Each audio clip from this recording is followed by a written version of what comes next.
Hello, I'm Tokumbo. I want to share with you a short story which I believe you will learn a lesson or two from. Don't mind my English language though. I speak several languages. English language is not my mother tongue. One Saturday afternoon in the year 1987, the home of Peter and Jane was attacked by some robbers. The robbers gained entry into the living room of the house. This, of course, made Peter and Jane to retreat to one of the bedrooms in the house with their children. The police was invited. Immediately the police arrived at the scene. The robbers abandoned the operation and then began to run helter-skelter to different directions in the house.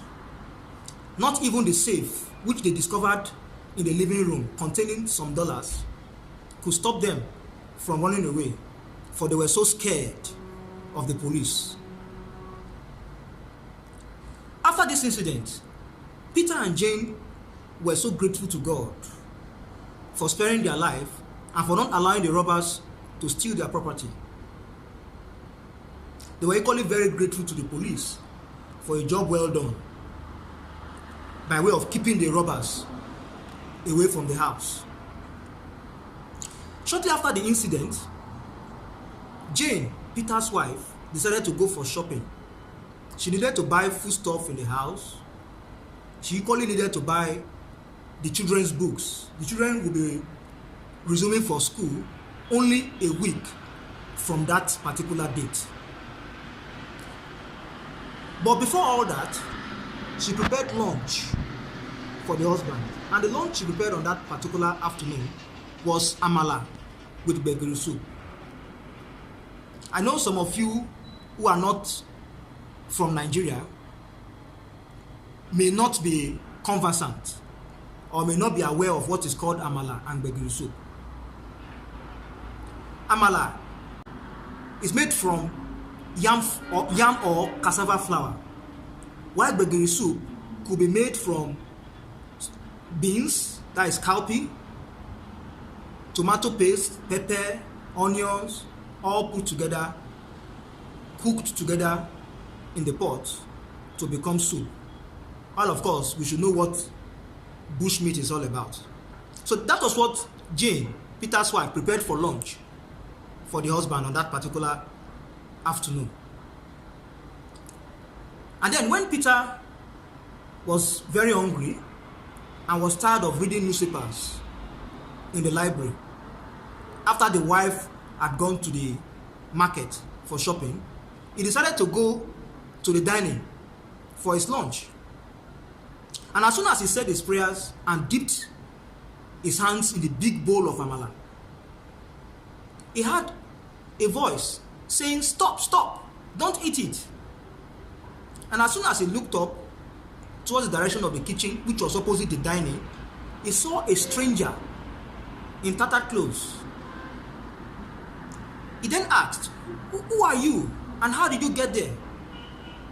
The stranger now replied, saying, I was one of the robbers who attacked your home, but I was not as fast as my other gang members when there was a hot chase from the police. And so the only escape route I could find was behind the gas, the huge gas cooker in the kitchen. So I have been hiding there ever since. He further said that while the wife was preparing lunch for him, he saw her put poison in the food she prepared. That to confirm it, if Peter had any pet in the house, that he should give the food to the pet and watch how the pet will react. While the conversation was ongoing, the wife returned from the shopping. And then Peter told the robber to repeat what he had told him to the wife as well. Immediately the robber did that, the wife denied and denied. This then made Peter to instruct that the cat, which they had as pets in the house, should be brought forward. The cat was brought forward and the food was given to the cat. Shortly after the food was given to the cat died. It was there and then that Jane began to confess. And what was the confession? She said that the two children, John and James, that Peter was not the biological father of the two children, John and James. That the two children in question belonged to one Walter. That her intention was to kill Peter so that she can have all Peter's property to herself. And then she will now go ahead and marry the true father of her children. Upon hearing this, Peter was so angry. Meanwhile, I leave you to imagine the remaining part of the story. At this point, you can see from this short story that anyone can be of help to us, just like the story of the Good Samaritan in the Bible. For those of us that are Christians, anyone can be of help to us. It does not have to be our church pastor or our imam or our priests in the Buddhist temple. Anyone can be of help to us. So we should learn not to take people for granted. So if you have enjoyed this story and you want to support me, you can go ahead and subscribe to my channel, hit the like button and the notification bell below. But if you want to support me further, I have a PayPal account, which is toksfowowe at protonmail.com. toksfowowe at protonmail.com.